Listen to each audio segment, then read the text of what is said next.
أعوذ بالله السميع العليم من الشيطان الرجيم. بسم الله الرحمن الرحيم. إنا نحن نزلنا الذكر وإنا له لحافظون. وقال النبي صلى الله عليه وسلم خيركم من تعلم القرآن وعلمه.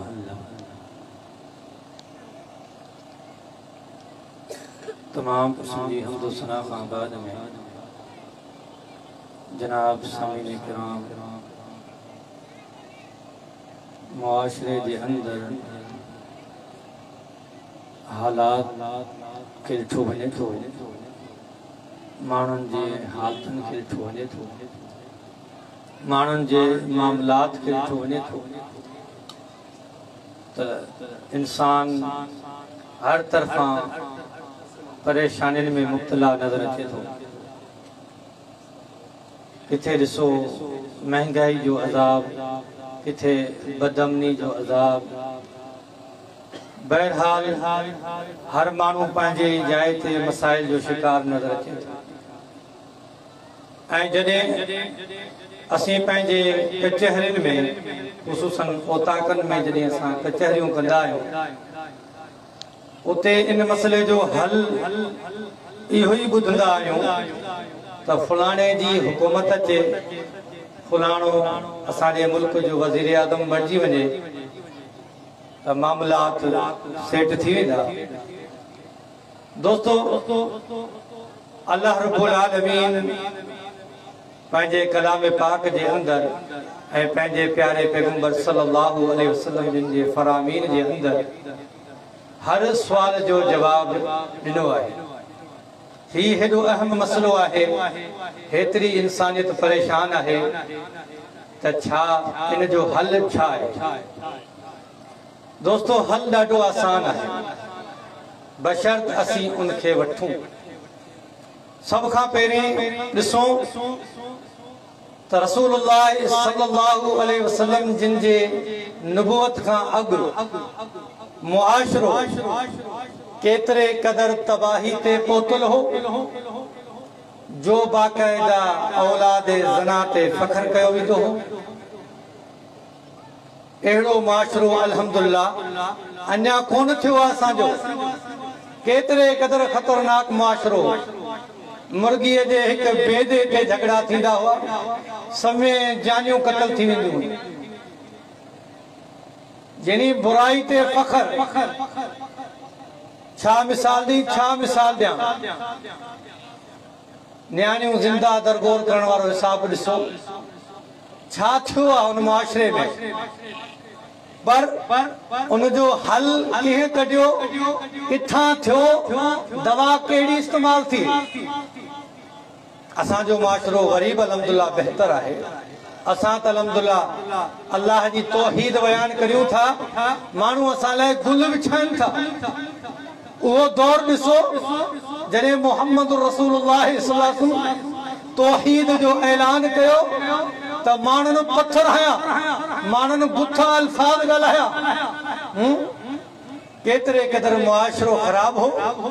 ऐं उन जी इस्लाह छा सां थी? इन अल्लाह जे दीन सां थी।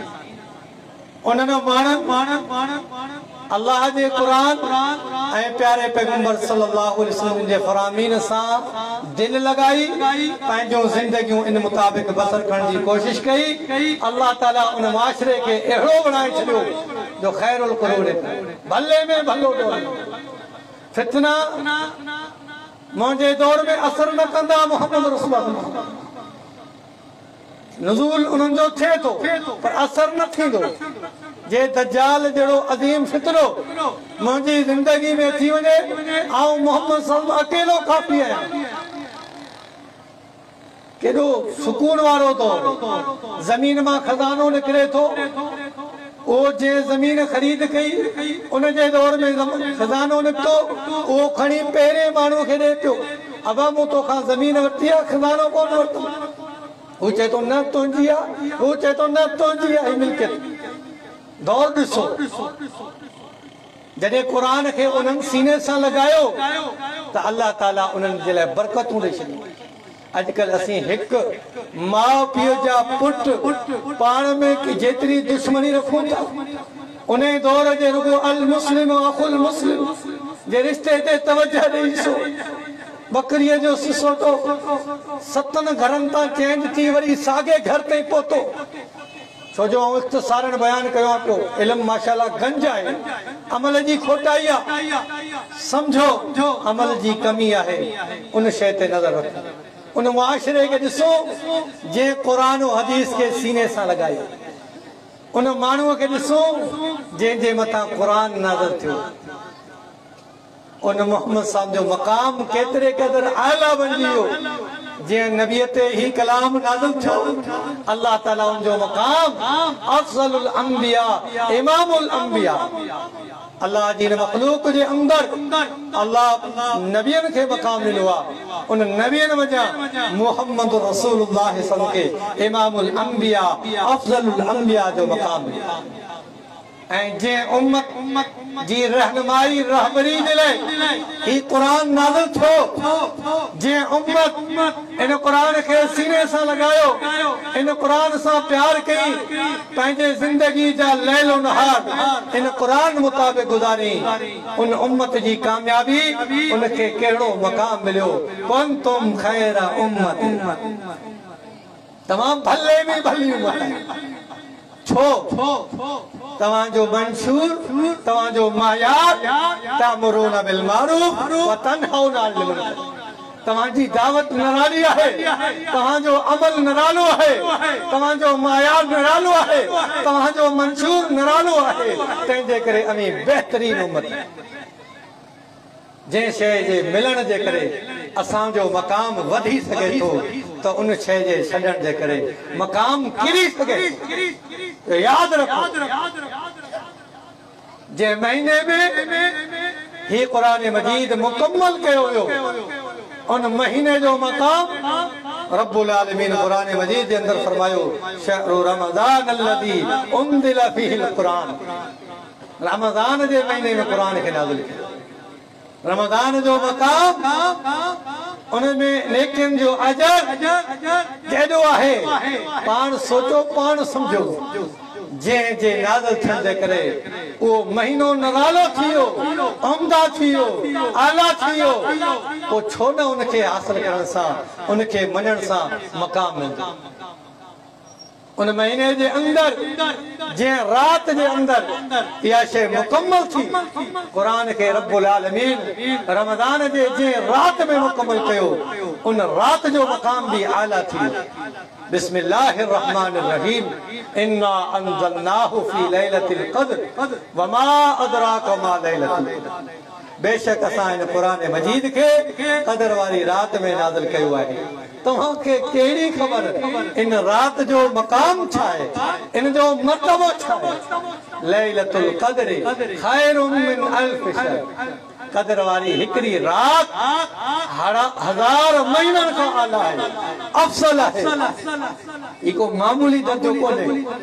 मामूली मसलो कोने सजी जिंदगी रब असा के बतौर आजमाइश ॾिनी आहे कंहिंखे 60 साल जी जिंदगी मिले थी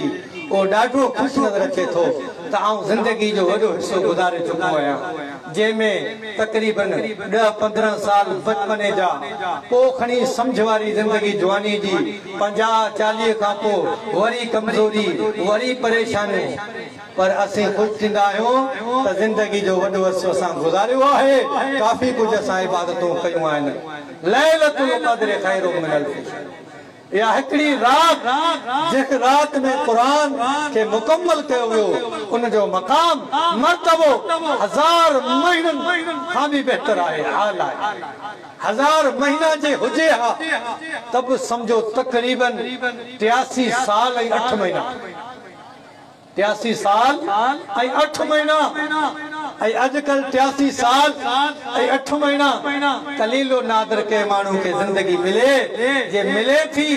तब बिस्तर ते सुम्हणो पवे थो बिस्तर ते सुम्ही जिंदगी गुजारनी पवे थी उन हिकड़ी रात के रब एडो मकाम ॾिनो इन क़ुरान जे करे जे असीं इन क़ुरान खे पंहिंजे सीने सां लॻायूं, इन सां प्यार करियूं, इन सां मोहबत करियूं, इन मुताबिक़ पंहिंजूं ज़िंदगियूं गुज़ारियूं, इन मुताबिक़ पंहिंजूं ख़ुशियूं गुज़ारियूं, इन मुताबिक़ पंहिंजा ग़म गुज़ारियूं त केॾो मक़ाम, केॾो असांजो मर्तबो, केॾा असांजा दर्जा बुलंद थींदा। ऐं वॾी अज़ीम ख़ुशख़बरी ॾियां, दुनिया में का बि शइ हूंदी आहे तक़रीबन उन जी नक़ल बाज़ार में मिली वेंदी आहे, भले केतिरे क़दुरु बि कोशिशि कजे उन जी नक़ल अची वञे थी। दवाऊं ॾिसो अहम शयूं आहिनि जेके इंसाननि जे सिहत जो बुनियादु आहे,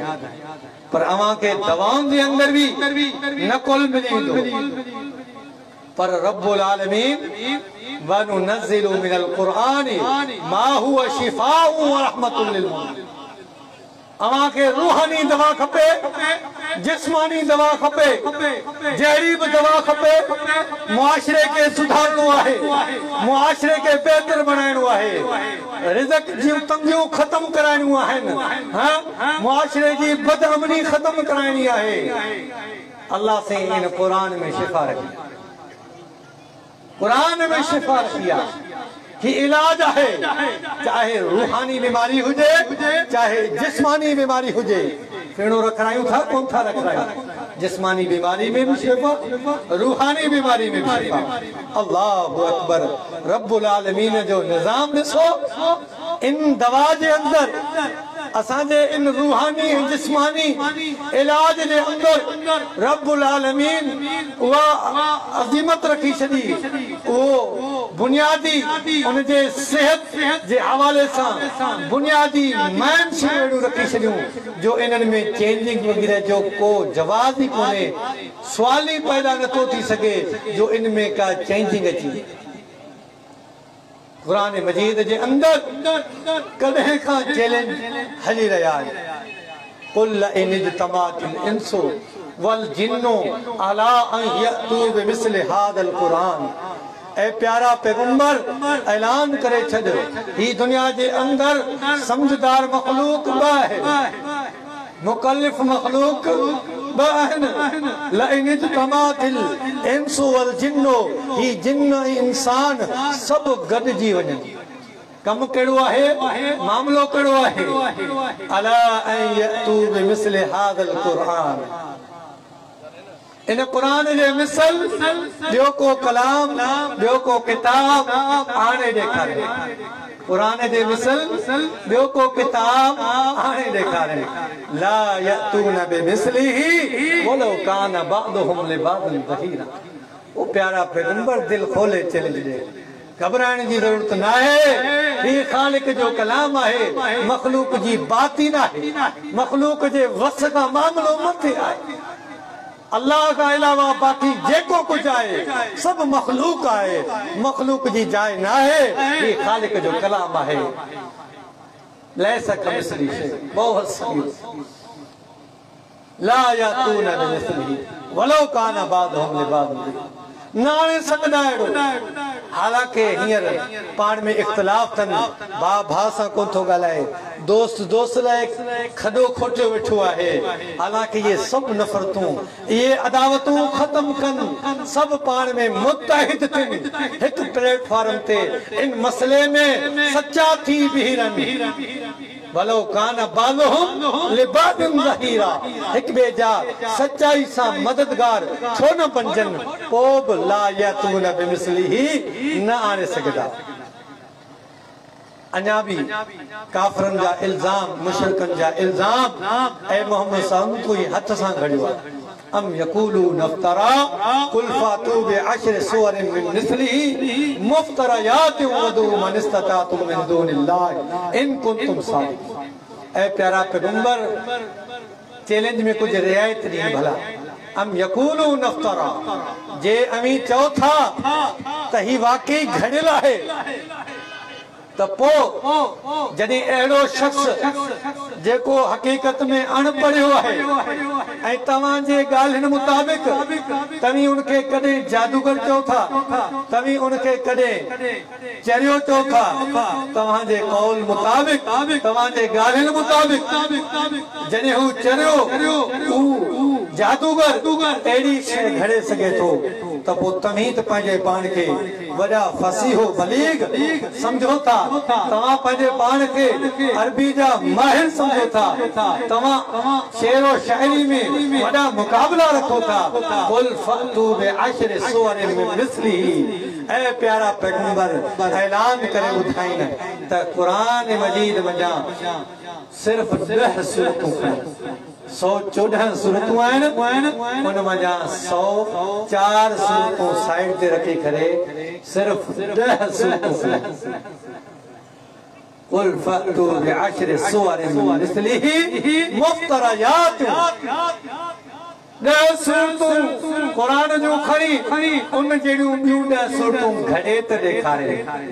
पहिरें क़ाइदो हो, पहिरीं शर्त कहिड़ी हुई त जिन ऐं इंसान पाण में गॾिजनि। हाणे शर्त इहा बि हटायूं था। शर्त कहिड़ी आहे? वदउ मन इस्तताअतुम मिन दूनिल्लाह, अल्लाह अकेले खां अलावा बाक़ी अवां सां जेको गॾिजे, पोइ भले को वली पीर फ़कीर नबी औलिया जीत जानवर इंस जिन रब जी मखलूक में जेको कुछ आहे, ही वण टिण आसमानो ज़मीन फरिश्ता सब अवां सां गॾिजी वञनि। वदउ मन इस्तताअतुम मिन दूनिल्लाह, अल्लाह जी ज़ात खां अलावा बाक़ी अवां सां केरु बि गॾिजी वञे। अवां क़ुरान जे 10 सूरतनि जी मिसल 10 सूरतूं आणे त ॾेखारियो। इन कुंतुम सादिकीन, अगर जे सच्चा आहियो। दवा असांजे रूह जी आहे, दवा असांजे जिस्म जी आहे, हिफ़ाज़त रब पियो करेसि। हाँ, कंहिं क़िस्म जी का हेर फार कुझु न थी सघियो। हाँ, इहो कंहिंजो फ़ाइदो आहे? इहो असांजो आहे। इन में असांखे फ़ाइदो आहे। जे इन में हेर फेर थिए हा, असांजो ज़िंदगियूं तबाह ई बर्बाद थी वञा। असांखे जन्नत कोन हथ अची सघे हा, जहन्नम में धू कयूं हा। इहो रब जी भलाई आहे जे असांजे इन जन्नत जे रस्ते, दुनिया ऐं आख़िरत जी कामयाबी जे रस्ते, दुनिया जे अंदर चाहे आख़िरत जे अंदर असांजी हर तरह जी कामयाबी जे रस्ते जी हिफ़ाज़त रब साईं। وَإِن كُنتُمْ فِي رَيْبٍ مِّمَّا نَزَّلْنَا عَلَى عَبْدِنَا فَأْتُوا بِسُورَةٍ مِّن مِّثْلِهِ। बातिल जवाब न ॾींदो आहे, गोड़ कंदो आहे, इल्ज़ाम तराशी कंदो आहे, फज़ूल बकवास कंदो आहे। बातिल जो कमु उन दौर में बि इहो रहियो आहे, अॼु बि इहो ई रहियो आहे। अल्लाहु अकबर। रब्बुल आलमीन चैलेंज में रियायत कई। बज़ाहिर नंढड़ी चैलेंज आहे, पर हक़ीक़त में अहिड़ी आहे उहा बि नामुमकिन आहे। बज़ाहिर नंढड़ी लॻे थी, पर हक़ीक़त में बेमिसाल आहे। छो जो ख़ालिक जो कलाम हिकायत बि हुजे त बि उन सां मख़लूक मुक़ाबिलो नथी करे सघे। وَإِن كُنتُمْ فِي رَيْبٍ مِّمَّا نَزَّلْنَا عَلَى عَبْدِنَا فَأْتُوا بِسُورَةٍ مِّن مِّثْلِهِ। अगरचे अव्हांखे अञा बि शक आहे जेको मूं पंहिंजे महबूब मोहम्मद सल्लल्लाहु अलैहि वसल्लम ते नाज़िल कयो। पूरे कुरान जी चैलेंज उहो न करे सघियो, 10 सूरतनि जी चैलेंज उहो न करे सघियो। फअतू बिसूरतिन मिन मिस्लिही, हिकिड़ी सूरत बिस्मिल्लाहिर रहमानिर रहीम, इन्ना आतैनाकल कौसर फसल्लि लिरब्बिका वनहर इन्न शानियका हुवा। केतरी नंढड़ी सूरत आहे, केतरी प्यारी सूरत आहे। इहा नंढड़ी सूरत खणो, तव्हांजी मर्ज़ी जहिड़ी सूरत खणो। 114 सूरतनि मंझां 113 खे छॾे हिकिड़ी अमी खणो। फअतू बिसूरतिन मिन मिस्लिही, हिकिड़ी सूरत जे मिसल ॿी का सूरत आणे त ॾेखारे। दुनिया में जेका मर्ज़ी अवां जंहिंखे सॾु कयो, जंहिंखे पंहिंजो साथी बणायो, कौन आने केॾो रब असांजे इन रहनुमाई वारे किताब जी हिफ़ाज़त हालांकि ॾिसो तौरात इंजील ज़बूर उन्हनि जी हिफ़ाज़त जी ज़िम्मेवारी रब्बुल आलमीन लाॻापियल उम्मतनि खे सौंपी पोइ नतीजो छा निकितो चौकीदार ही चोर निकिता उन्हनि उम्मतनि चंद टकनि ख़ातिर छो जो अल्लाह जे किताबनि जे एवज़ पूरी दुनिया खे ॾे तब उहे चंद टक आहिनि उन्हनि जी का हैसियत कोन्हे कुरान जी हिकिड़ी आयत पूरी दुनिया उनके साम्हूं आणियो उनके साम्हूं पूरी दुनिया जी ज़र्रे बराबरी भी का हैसियत कोन्हे खालिक जे कलाम जे साम्हूं का हैसियत कोन्हे मुनज़्ज़ल मिन अल्लाह शरीयत जे साम्हूं इन दुनिया जे टकनि जी का हैसियत कोन्हे ही सब हिते ख़त्म थींदा ही जेके कामयाबी जो रस्तो आहे जेको हर जाइ ते असांखे उन्हनि उम्मतनि पाण हेर फेर कई ही कलाम पाक इन जो मुद्दो को मामूली कोन्हे बाक़ी किताबनि जो मुद्दो बाबा हिकिड़ो नबी आयो उन ते नाज़िल थियो ॿियो नबी आयो वरी उन ते जुदा शरीयत नाज़िल थी मसाइल में चेंज ही ता क़यामत ताईं पूरी इंसानियत के जिन्ननि खे इन शरीयत मुताबिक जिंदगी गुज़ारणी आहे जे इन में हेर फेर अची वञे क़यामत ताईं तबाही जो शिकार इंसान थी वञे किथां असीं दवा घुरियूं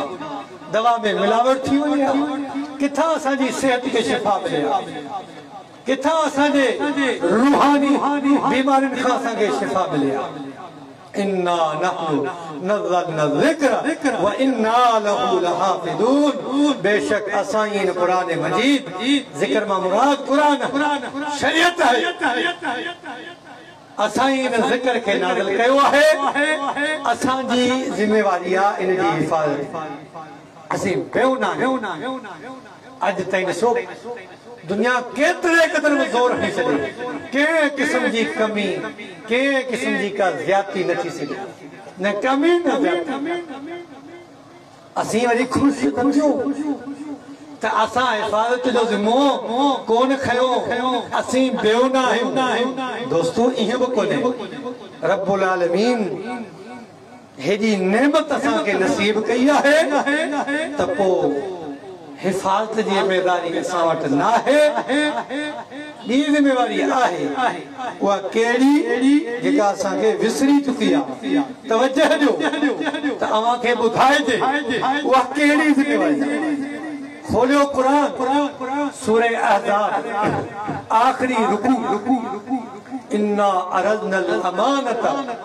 अलस समावाति बेशक असां इन अमानत जी पेशकश यानी कुरान मजीद आसमाननि खे कयोसीं आसमाननि भी इनकार कयो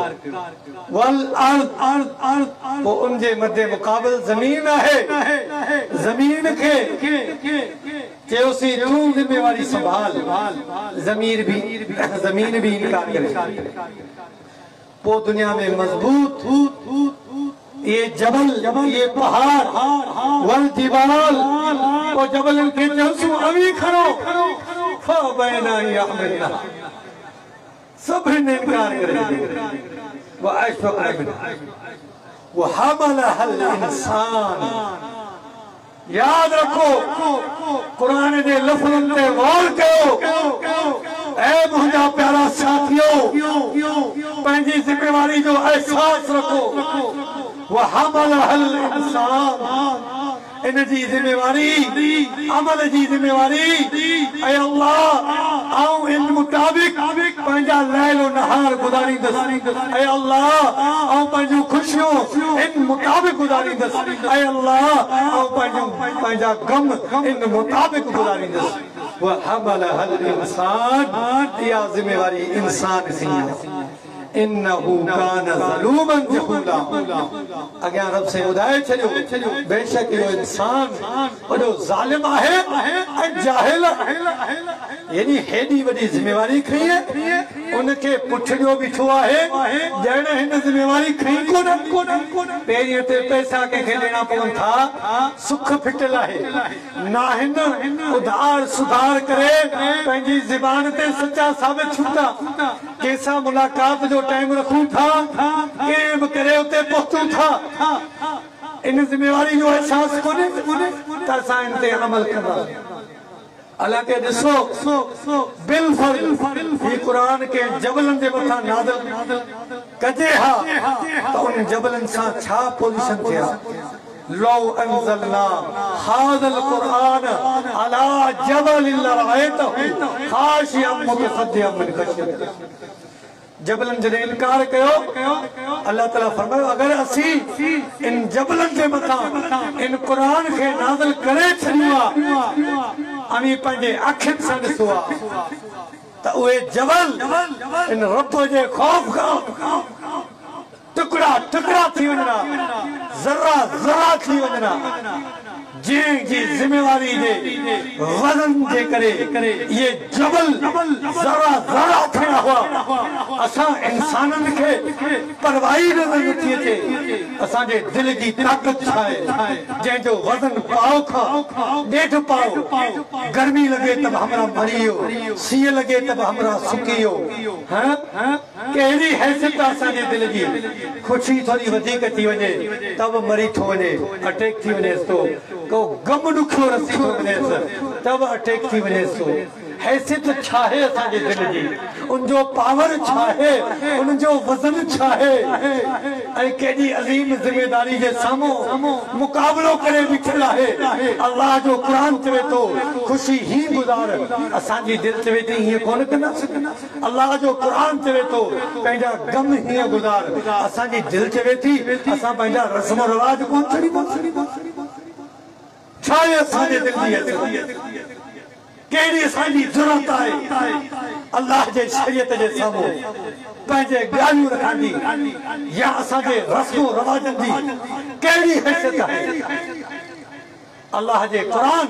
प्यारे पैगंबर सल्लल्लाहु अलैहि वसल्लम जे फरामीन जे साम्हूं असांखे कंध झुकाइणो आहे असांखे हर तरफ़ सां उही हलणो आहे जीअं असांखे शरीयत हुकुम ॾे इहा ई असां ज़िम्मेवारी खई आहे इन्नमल मुमिनून अल्लज़ीना इज़ा ज़ुकिरल्लाहु वजिलत क़ुलूबुहुम सूरह अनफाल में अल्लाह ताला ॿुधाए बेशक मोमिन माना उहे जॾहिं उन्हनि जे मथां अल्लाह जो ज़िक्र कयो वञे थो अल्लाह जो ज़िक्र क़ुरान और हदीस बयान कयो वञे थो वजिलत क़ुलूबुहुम उन्हनि जूं दिलियूं ॾकी वञनि उन्हनि जे दिलनि में ज़िलज़िलो पैदा थी वञे आया असांजे दिलनि में ज़िलज़िलो कोन्हे मौलवी साहब तकरीर करे या जुमे जो खुतबो ॾे घड़ियाल जे कांटनि ते नज़र त जल्दी करे वॾो वज़न महसूस थिए थो वो अध कलाक जो खुतबो भी जुमे जो वॾी तकलीफ़ ॾे थो त जल्दी करे वठे के बाहर भले मस्जिद जे गेट ते खुतबे खां पोइ नमाज़ खां पोइ कलाक केर बिहारे छॾे परवाह कोन्हे के ओताक में के कचहरी में के महकरी में कलाक लगी वने को परवाह कोने 3 कलाकनि जी फिल्म एक जाइ ते एक होटल ते वेही ॾिसंदासूं परवाह कोने न पेशाब जी ज़रूरत पवंदी न कज़ाए हाजत जी ज़रूरत पवंदी कंहिं बि क़िस्म जी का ज़रूरत कोन पवंदी पाणीअ जे गिलास जी बि हर घुरो पीअण जी ज़रूरत कोन पवंदी ऐं कंहिं क़िस्म जो दुनिया जो को मसलो यादि कोन थींदो अल्लाह जे दीन ॿुधण महिल दुनिया जा मसला हुन सां बि मिलंदो आहे हू बि मसलो हू बि कमु ऐं न वञो मिसाल ॾेई ॾेखारियो ॿराड़ी में रहूं था होटल में जॾहिं फिल्म ख़तमु थींदी आहे उन टाइम ते रस्ते ॾांहुं कॾहिं असांजो गुज़र थींदो आहे ॾिसंदा आहियूं उन होटल जे ओसे पासे कतारनि में माण्हू पेशाब पिया कंदा छो जो हू पेशाब रोकियल हो त ही फिल्म ख़तमु थिए त मुकमल पोइ पेशाब कयां मतां को सीन मूंखां रहिजी न वञे कदे सोचियोसि मौलवी साहब जी तकरीर है दीन जो आलिम है मता इन जो को गुफ्तो को का कुरान दी आयत क्या वो प्यारे पैगंबर सल्लल्लाहु अलैहि वसल्लम फरमान मुखा रहजी न वने उनके मुकम्मल करे पोइ निकल हिन में सफ़ाई हुजे न इनमें कट आहे पोइ उन लाइ वज़न महसूस थिए थो जेका शइ अंदरि लहंदी कोन पोइ वज़न महसूस थींदो इन्नमल मुमिनून लज़ीना मोमिन माना मोमिन इज़ा ज़ुकिरल्लाहु वजिलत क़ुलूबुहुम मोमिननि जे मथां अल्लाह जो ज़िक्र कयो वेंदो उन्हनि जूं दिलियूं ॾकी यानी हू बहितर थींदा व इज़ा तुलियत अलैहिम आयातुहु जॾहिं उन्हनि जे मथां मूं रब जूं आयतूं पढ़ियूं वेंदियूं ज़ादतहुम ईमाना उन्हनि जो ईमान वधंदो पहिरें बेनिमाज़ी हुआ निमाज़ी थींदा पहिरें कंहिंजो हक़ खाए वेठा हूंदा हक़ अदा कंदा वाला रब्बिहिम यतवक्कलून ऐं पंहिंजे रब ते तवक्कल ऐं भरोसो मुंहिंजे करे बीठा ठीकु आहे वाला रब्बिहिम यतवक्कलून ऐं पंहिंजे रब ते तवक्कल ऐं भरोसो मज़बूत दुनिया में कंहिंखां बि लड़ाइण उन्हनि खे यकीन आहे जेका शइ मुंहिंजे नसीब में हूंदी उहा शइ व्याज सूद ज़ुल्म ज़्यादती कब्ज़ा नाजाइज़ माल फबाइण न पर हक़ न मुंहिंजे नसीब में जेका मुंहिंजे रब से लिखी उहा शइ मूंखे मिलंदी ऐं ज़ुल्म ज़्यादतियूं न कंदसि एतिरे क़दुरु रब ते भरोसो इहो आहे मोमिननि जूं सिफ़तूं इहे आहिनि क़ुरान जे ॿुधण सां क़ुरान जे पढ़ण सां उन्हनि जे दिलनि जे अंदरि ज़िलज़िलो पैदा थींदो असां सोचूं असांजे अंदरि इहा शइ इहा कैफ़ियत पैदा थिए थी या जे नथी थिए पोइ दोस्तो ही क़ुरान मजीद अव्हांजे जिस्मानी सम्झो चेकिंग करे पियो जीअं दुनिया में असां पंहिंजे रत जी टेस्ट कंहिं लेबोरेटरी में ॾींदा आहियूं ख़बर पवंदी आहे ही बीमारी आहे जे अल्लाह जे क़ुर ॿुधण सां अव्हांजो ईमान नथो वधे ऐं अव्हांजे दिलनि खे लोॾो नथो अचे अव्हांखे अहिड़ी महफ़िल में सुकून नथी अचे पोइ सम्झो अवी मोमिन न आहियो मोमिन पोइ इन जो इलाज कल्ला बररान अला क़ुलूबिहिम मा कानू ये कुरान में इलाज है इन जी वज़ाहत प्यारे पैगंबर सल्लल्लाहु अलैहि वसल्लम बयान फरमाई मुंहिंजा 5 मिनट बचे आहिनि इन लाइ इख्तिसार में पंहिंजी शइ खे समेटण जी कोशिशि कयां थो मामलो त काफ़ी आहे पाण सल्लल्लाहु अलैहि वसल्लम जिन जो फरमान है मशहूर फरमान अवां सभिनि जे इल्म में तक़रीबन हूंदो इंशाअल्लाह इंसान जॾहिं गुनाह करे थो उन जी दिलि ते हिकिड़ो कारो दाग लॻी जे उन मां तौबह ताइब नथो थिए त उहा उन दाग उहा जाइ पंहिंजी जाइ ते बीठल हूंदो आहे वरी ॿियो गुनाह कंदो वरी ॿियो दाग तौबह ताइब न पियो थिए गुनाह पियो करे दाग वधंदा पिया वञनि तव्हांजो इन जी दिलि पूरी कारी कटिजी वञे थी पोइ इन ते असर नथो करे दवा दिल ते पहुचे शर्त आहे त इन दिल जी सफ़ाई कसरत तिलावत क़ुरान मजीद जी कसरत सां तिलावत यानी उनखे गौर और फिक्र सां पढ़ो क़ुरान हुक्म दे तो अकीमुस सलाह नमाज कायम करियो सोचो असीं कायम करियूं था व आतु ज़कात अदा कयो एते सोचो असीं अदा करियूं था पंहिंजे अमलनि खे उनजे साम्हूं रखंदा हलो अॻिते निकिरंदा हलो ऐं पंहिंजे ज़िंदगी खे सुधारींदा हलो अव्हांजी ज़िंदगी सुधरी बे नंबर पे वो कसरत ज़िक्र मौत के कसरत से इंसान यो यकीन रखे तो मुझे जिंदगी ते को भरोसो ज़बान सा हर को चवे तो पर दिल सा नथो मने दिल सा मनियो 2 साल जो किस्तू रखूं था सूद माना यकीन आया हुंदुस तॾहिं तेड़ो ज़ुल्म करियां थो ओ बिस्तरे ते मरणी के हालत में पेला है 20 एकड़ फदायो वेठो आहे जवानी तो हुस पर अन्या बि धणिन के वराए नथो ॾे पोयां उन जा पोइ आयाशियूं कंदा उनखे औलाद दवा लाइ था वठी वञनि पर पोइ बि नथो ॾे ख़बर त मरण वारो आहियां कम लही वियो आहे जहिड़ो फाटी पियो आहे पर अञा कोन ॾींदुसि अरे ज़ालिम क़बर में तू वेंदे रब जे साम्हूं तोखे जवाब ॾियणो आहे हिसाब किताब तोखे ॾियणो आहे ही औलाद जेको तोखे हिन ज़िंदगी में दवा नथो वठी ॾे टाइम ते तोखे मानी न पिया ॾिन 5 मिंट तोसां कचहरी लाइ वेहण लाइ तयारु कोन आहिनि तूं उन्हनि लाइ अहिड़ी ज़्यादती करे पियो सोच बाना सोच मौत खे यादि कयो जिंदगी ते भरोसो कोन थी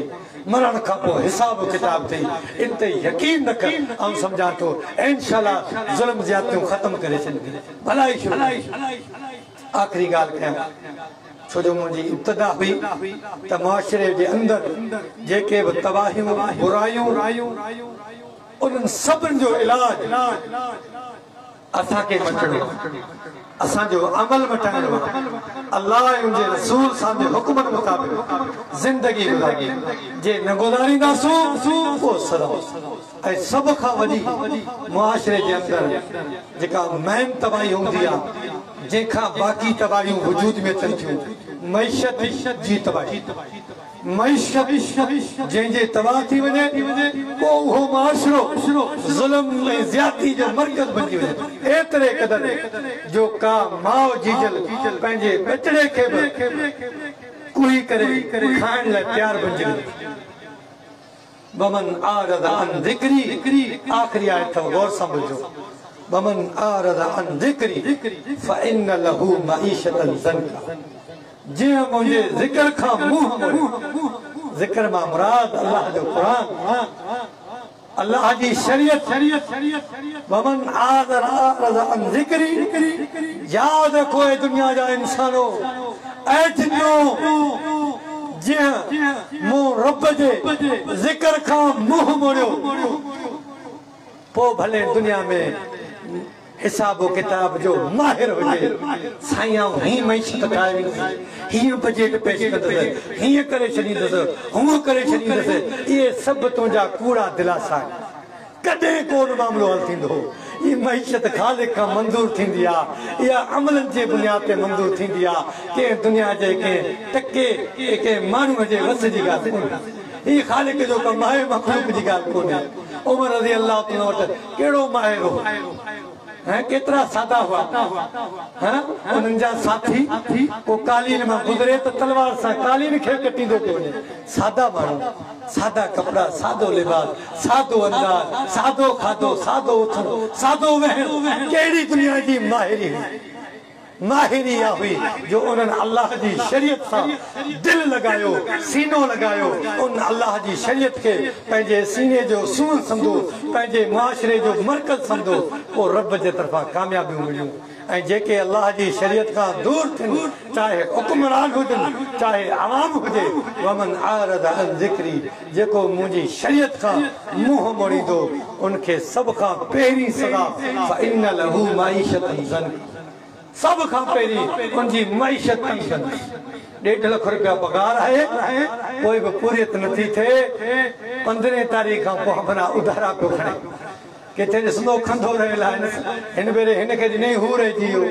मौलवी वीचारो 8-10 हज़ार रुपया पगार वरी बि चिलकल चमकियल कपिड़ा घरवारी बि हुन खां ख़ुशि कंहिंजो 5 रुपया कर्ज़ बि कोन अथसि अॻुवाट पैसा ॾेई पोइ थो सामान खणे अल्लाह ताला बरकतूं ॾे थो 8-10 हज़ार वारो माण्हू